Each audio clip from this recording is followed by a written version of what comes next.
wala talmizu anfusakum wala tanabazu bil alqab.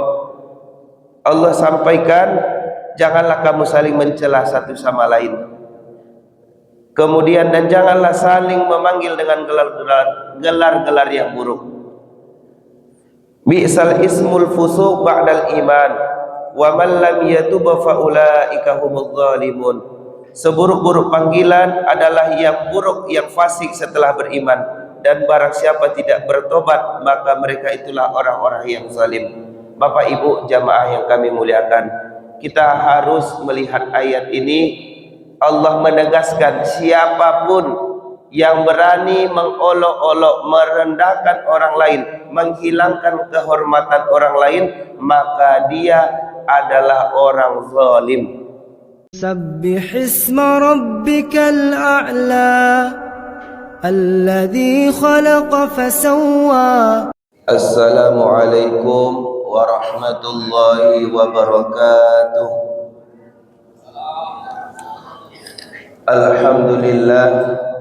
Alhamdulillahi rabbil alamin, wassalatu wassalamu ala sayyidil mursalin wa ala alihi wa sahbihi ajma'in. Subhanaka la ilma lana illa ma'allamtana innaka antal alimul hakim. Bapak Ibu jamaah sekalian yang kami muliakan, alhamdulillah kita bersyukur kepada Allah, pagi hari ini kita kembali melaksanakan ibadah salat subuh secara berjamaah dan rangkaian-rangkaian ibadah-ibadah yang kita lakukan sebelumnya. Kemudian kita bersalawat kepada baginda Muhammad sallallahu alaihi wasallam, yang syafaat beliaulah yang kita harapkan di hari yauma la yanfa'u malun wala banun illa man atallaha biqalbin salim. Di hari yang tidak berguna pangkat, jabatan, harta, kecuali hati yang bersih yang menghadap Allah Subhanahu wa taala.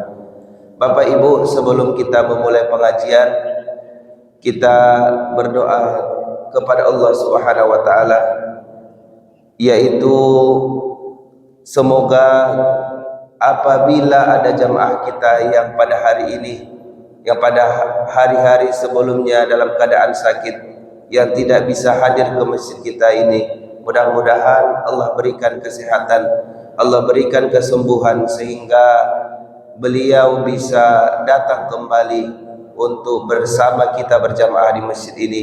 Dan juga kita mendoakan kepada keluarga kita, jamaah kita yang apabila sudah lemah kembali imannya, sudah kembali dihinggapi atau diliputi oleh rasa malas untuk beribadah ke masjid, mudah-mudahan Allah tunjuki kembali, Allah kuatkan imannya untuk datang ke masjid kita ini melaksanakan solat-solat berjamaah setiap harinya. Bapak Ibu jamaah yang kami muliakan, pada pengajian ini kami awali bahwa agama Islam datang sebagai rahmatan lil alamin, rahmat bagi alam semesta, dan juga di antara lainnya menjadi hurriyah, pembebas. Hurriyah artinya pembebasan, pembebasan daripada perbudakan-perbudakan. Bapak Ibu, kita ketahui dalam sejarah Islam, buku apapun yang kita baca selalu diawali bahwa agama Islam di Mekah itu diawali dengan perbudakan-perbudakan, pelepasan perbudakan kejahiliahan pada masa tersebut. Kemudian Bapak Ibu yang kami muliakan, kita juga melihat esensi dari agama Islam ini adalah menjaga kehormatan orang lain, menjaga kehormatan kita dan juga menjaga kehormatan orang lain. Maka itulah salah satunya yang dicontohkan oleh Rasulullah SAW ketika memerdekakan, yaitu Bilal bin Rabah. Bilal bin Rabah adalah sahabat Rasulullah yang pertama kali mengumandangkan azan. Beliau itu berasal dari belahan Afrika Bapak Ibu, jadi kulitnya sangat hitam, sehingga beliau mendapat gelar, tapi gelarnya adalah gelar olok-olok dari kaum pada saat itu, yaitu si gagak hitam. Karena memang beliau memiliki kulit yang hitam. Kalau bahasa kitanya nekro, Bapak Ibu. Nah, ketika Bilal bin Rabah itu dimerdekakan, beliau tidak lagi budak, maka panggilan-panggilan itu harus dilepaskan dari beliau. Kehormatan beliau harus dijaga. Dan luar biasa pada hari ini beliau dikenal Bilal bin Rabah sebagai sahabat Rasulullah SAW. Maka itu pengantar pengajian kita, Bapak Ibu. Kenapa kami membawa seperti itu? Karena pada beberapa hari ini ada satu kasus yang mungkin menyayat hati kita semua. Kalau kita melihat sosial media, ada seorang tokoh agama yang sejatinya kalau namanya tokoh agama kita harapkan ada pencerahan-pencerahan, ada kalimat-kalimat thayyibah yang keluar dari mulut beliau, ada kalimat-kalimat yang penyejuk hati bagi orang yang memang beliau ditokohkan sebagai tokoh ulama. Tetapi dalam satu pengajian, di momen pengajian yang kita anggap itu adalah satu hal yang mulia, ada kalimat yang cukup menyayat hati kita, yaitu seorang penjual es yang lewat menjajakan dagangannya.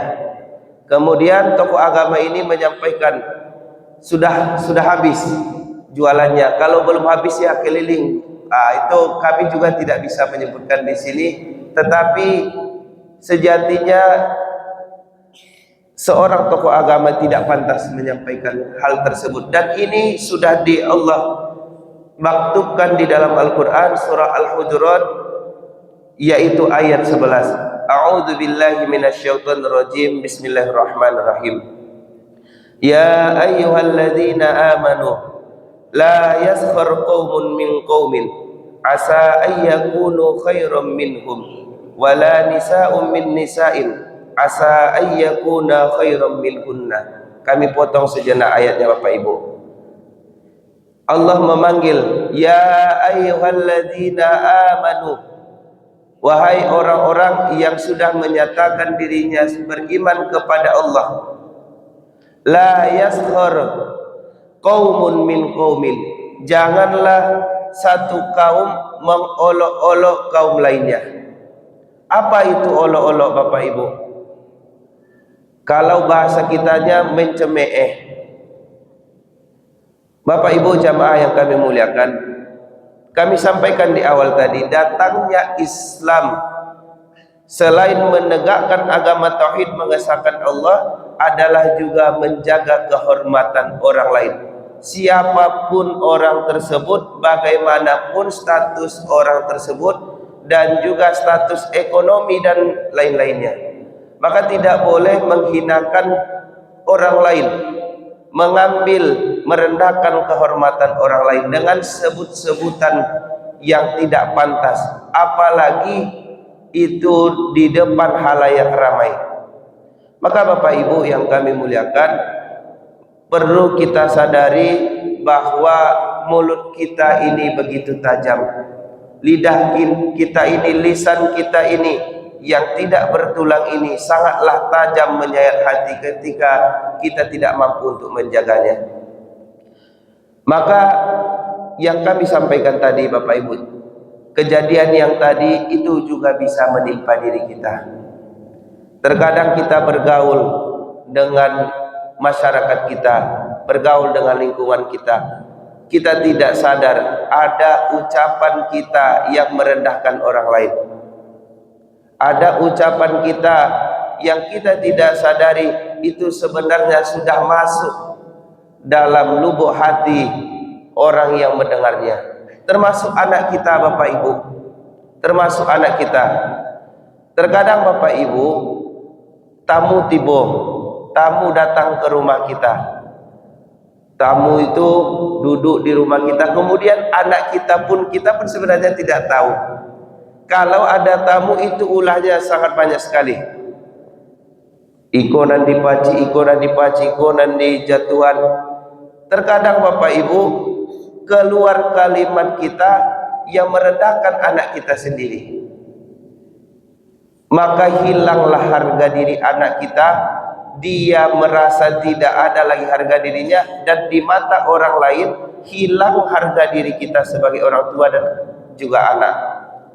Maka Bapak Ibu menjaga lidah ini jangan sampai mengolok-olok orang lain dan juga mengolok-olok yang tidak sama dengan kita atau yang sama tapi tidak sejalan dengan kita. Apa maksudnya Bapak Ibu? Semisal kami sering mendengar ada kelompok beberapa majelis taklim atau kaum-kaum ibu yang membuat jamaah. Kemudian karena mereka tidak satu pengajian, maka kaum ini menjatuhkan yang kaum ini. Orang tu tidak seru pengajiannya, orang tu tidak dopai jalan-jalannya, orang tu indah ado nan iko-iko, nan awase nan paling ranca, awase nan paling santiang istilahnya. Maka tidak boleh Bapak Ibu la yaskhar qaumun min qaumin, tidak boleh mengolok-olok satu kaum itu kepada kaum lainnya. Karena Allah sampaikan asa ayyakuna khairam minhum. Boleh jadi kata Allah mereka itu lebih baik. Boleh jadi di pandangan manusia kita memang baik, kita lebih baik, kita lebih super, kita lebih segalanya. Tetapi bisa jadi kata Allah mereka lebih baik mungkin di pandangan yang lain, di pandangan Allah juga lebih baik. Bapak Ibu jamaah yang kami muliakan, kita ambil dari kejadian tadi. Seorang bapak yang menjajakan, yang menjualkan usahanya mungkin untuk menghidupi anaknya di rumah, menghidupi istrinya di rumah. Kita tidak tahu kondisinya, maka bisa jadi itu lebih mulia di hadapan Allah Subhanahu wa taala. Kita tidak tahu. Maka harus kita sadari, kita tanamkan dalam diri kita, jangan sampai kita mengeluarkan kalimat-kalimat yang bisa mengolok-olok orang lain, yang membuat sakit hati orang lain. Kemudian Bapak Ibu, wala nisa'um min nisa'in ayyakuna khairam minhunna.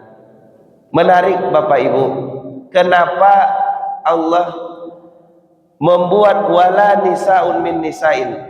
Jangan juga perempuan mengolok-olok perempuan lainnya. Karena Bapak Ibu sadar tidak sadar, sebenarnya di kehidupan ibu-ibu lah kami sampaikan, mudah sekali mulut kita mengolok-olok orang lain. Kami berikan contoh. Ada orang nan bapak kai ameh Bapak Ibu, pai nyobarale misalnya. Abadna di kaluan ameh tu. Orang adolo amehnya. Keceknya Bapak Ibu, orang nan jarang bakutu. Sekali bakutu sado kadigatan, sado kadinampan. Maka Bapak Ibu, Allah khususkan, tadi kan satu kaum dengan kaum lainnya tidak boleh mengolok-olok, tapi Allah khususkan lagi, penting rasanya bagi Allah untuk mengingatkan kotaknya yang berbeda. Wahai perempuan, kalian ibu-ibu, kalian perempuan, jangan mudah mengolok-olok. Kadang kabarale Bapak Ibu ado bajunya nak indak sesuai selera awak diolok-olok loh. Bajunya tu warnanya bakal lebihan banda, iko banda. Tapi ketika inyo nan dikomentari orang sakit hatinya. Tapi ketika inyo mencari orang Bapak Ibu ndak tangguhnya mengolok-olok, menghina. Maka Bapak Ibu Allah sampaikan di sini, jangan juga seorang perempuan atau kelompok perempuan menghina perempuan lainnya. Kemudian Bapak Ibu, wala talmizu anfusakum wala tanabazu bil alqab. Allah sampaikan, janganlah kamu saling mencela satu sama lain. Kemudian dan janganlah saling memanggil dengan gelar-gelar yang buruk. Bi'sal ismul fusuq ba'dal iman wa man lam yatub fa ulaika humudz zalimun. Seburuk-buruk panggilan adalah yang buruk, yang fasik setelah beriman, dan barang siapa tidak bertobat maka mereka itulah orang-orang yang zalim. Bapak Ibu jamaah yang kami muliakan, kita harus melihat ayat ini. Allah menegaskan siapapun yang berani mengolok-olok, merendahkan orang lain, menghilangkan kehormatan orang lain, maka dia adalah orang zalim. Maka zalim ini Bapak Ibu akan diazab oleh Allah Subhanahu wa taala baik di dunia maupun nantinya di akhirat. Kezaliman yang dilakukan di atas muka bumi ini tidak akan pernah luput nantinya di yaumul hisab, di hari perhitungannya Allah Subhanahu wa taala. Maka Bapak Ibu jamaah yang kami muliakan, mari kita renungi diri kita. Mari kita sadari bahwa diri kita ini sendiri diciptakan oleh Allah Subhanahu wa taala dengan kekurangan-kekurangan masing-masing. Allah itu maha sempurna. Allah menciptakan kita sebagai manusia yang sempurna secara penciptaan. Tetapi kita tidak boleh juga menutup mata bahwa kita memiliki kekurangan masing-masing. Dari segi ketampanan, mungkin tampan kita hanya tampan sekedar. Cantik kita hanya cantik yang berbatas waktu. Kalau sudah tiba masanya, akan pudar kecantikan kita, akan nampak keriput-keriput yang ada di wajah kita. Kemudian juga jabatan, kekayaan yang kita miliki, itu tidak sejatinya bukan untuk kita menjadi sombong dan merendahkan orang lain. Maka Bapak Ibu juga dari pengajian ini kita melihat bahwa ada hadis Rasulullah sallallahu alaihi wasallam, al-adabu fawqal ilmi, bahwa kita harus memiliki adab, karena adab itu lebih tinggi daripada ilmu. Tetapi Bapak Ibu yang kami muliakan, untuk menjadi seseorang yang beradab itu juga harus memiliki ilmu. Bapak Ibu, untuk menjadi orang yang beradab itu juga harus memiliki ilmu. Tetapi kalau kita sudah berilmu, tentunya kita harus lebih mementingkan adab. Apa contohnya Bapak Ibu? Seringkali ada momen-momen yang lebih bagus kita diam, kita beradab, tanpa harus menunjukkan kemampuan kita, kecakapan ilmu kita. Semisal kamilah Bapak Ibu, terkadang ada orang yang berbicara politik, lah jauh pembicaraan politiknya Bapak Ibu, di kedai misalnya, di tempat-tempat duduk, lah jauh pembicaraan, sudah banyak pembicaraan itu yang salah. Tetapi karena mereka itu hanya bergurau, bercerita-cerita saja, tidak ada masalah sebenarnya. Karena kita tahu politik, kita punya ilmu politik, lalu kita datang ngerocos, keluarin statement-statement, oh ini salah, ini salah. Lebih bagus kita menarik diri, karena nanti akan menimbulkan perdebatan-perdebatan baru, akan menimbulkan sakit hati mungkin Bapak Ibu.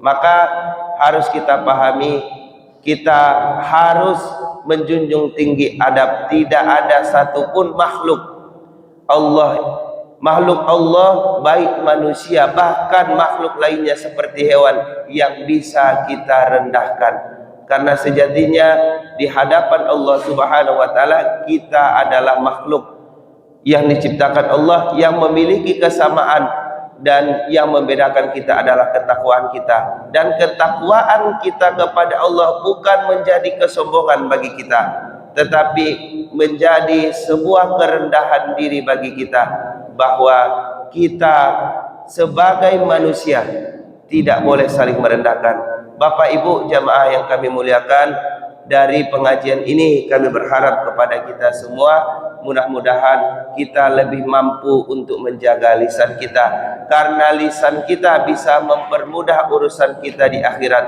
dan dengan lisan juga bisa memberatkan kita di akhirat, di pengadilan Allah Subhanahu wa taala. Terakhir, anak-anak kami yang kami sayangi dan kami cintai, setelah selesai pengajian nanti ada di anak-anak keluarnya dari Jalan Tengah ya. Jadi ini juga adab, tadi kita berbicara adab. karena sering sekali Ananda itu lewat dari depan bapak-bapak, ibu-ibu jalan tanpa ada rasa hormat kepada orang tua kita. Jadi kepada anak-anak kami, anak-anak ustadz semuanya, nanti lewat jalan tengah, di situ ada kopi, ada nasi goreng, nanti di situ saja ambilnya. Dan kasih tahu temannya besok-besok ya. Kalau tambah rami, kasih tahu teman-temannya terus. Tidak boleh lewat sini, tidak boleh lewat pintu samping, karena apa-apa lewat situ. Ya nak, paham ya? Dan nantinya kalau kita jalan, semisalnya kita harus lewat dari depan bapak-bapak, kita tundukkan badan kita sebagai rasa hormat kita. Ya, mungkin itu saja, mudah-mudahan ada manfaatnya. Wabillahi taufiq wal hidayah. Assalamualaikum warahmatullahi wabarakatuh.